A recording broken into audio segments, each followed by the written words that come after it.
L'histoire racontée par les chaussettes, c'est très marrant. Zeus est le roi des dieux dans la mythologie grecque. Si Zeus est devenu le roi des dieux, c'est pour compenser une enfance difficile, mais vraiment très difficile. Non, franchement, il y a pire. C'est juste que Rhea, ma mère, qui est aussi ma tante, vu que mon père a épousé sa sœur, ouais c'est ça, m'a sauvé de justesse de mon père qui voulait me tuer. Parce qu'il y a une prophétie qui disait qu'un de ses enfants allait le détrôner, du coup il préférait les tuer, en les mangeant, à la naissance. Ah, c'est vrai, ça y est, maintenant que je l'ai dit à voix haute, je me rends compte que c'est une enfance difficile. La preuve en images.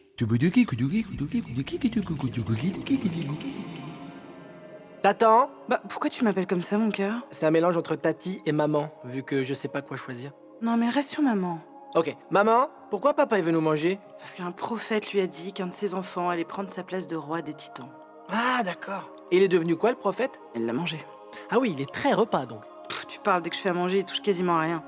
Maman, si t'aimes vraiment tes enfants, prends des cours de cuisine.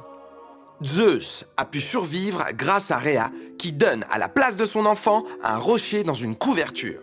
Malin. Ah tiens, c'est marrant.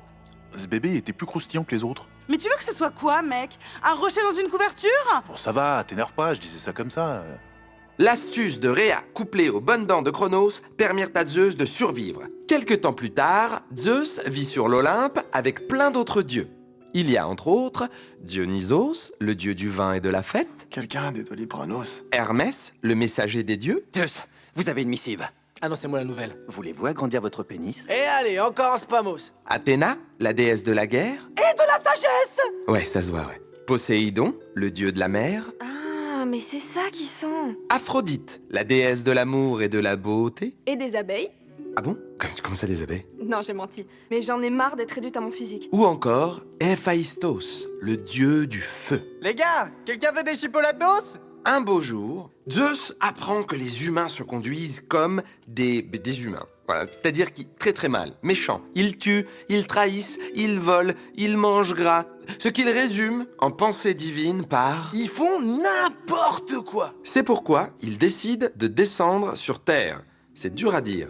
En visite chez le tyran Lycan ou Lycaon, selon les prononciations, il s'annonça comme le dieu Zeus et il demanda qu'on l'invite à dîner. Suite à quoi, Lycan, oui moi je dis Lycan, réfléchit et s'exclama « Genre !» Lycan, en bon mec chelou, eut l'idée tyrannique suivante. J'ai qu'à faire tuer un prisonnier de guerre, le faire cuire, le servir à dîner à ce pauvre type qui se prend pour un dieu. Et si c'est vraiment un dieu, eh ben il se rendra compte tout de suite que c'est un humain. Et ça sera la preuve. Oh là là, y a pas moins pervers comme plan. Ah, je vois pas là. Donc, il le fit. Ah bah, ça fait plaisir d'avoir un dieu divin à table, avec des pouvoirs de dieu, des habits de dieu. Elle est bien taillée, votre barbe de dieu. C'est quoi ça?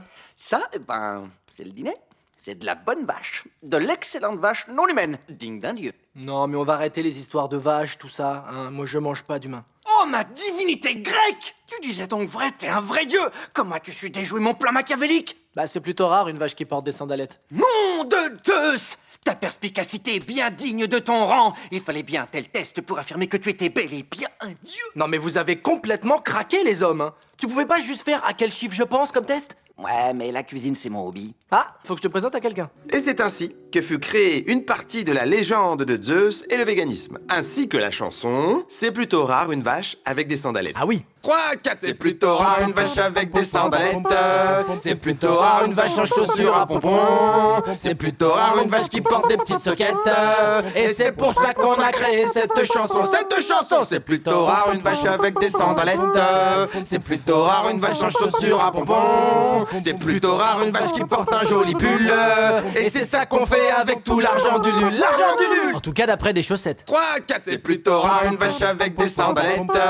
C'est plutôt rare une vache en chaussures à pompons. C'est plutôt rare une vache qui porte des petites soquettes. Et c'est pour ça qu'on a créé cette chanson. Cette chanson.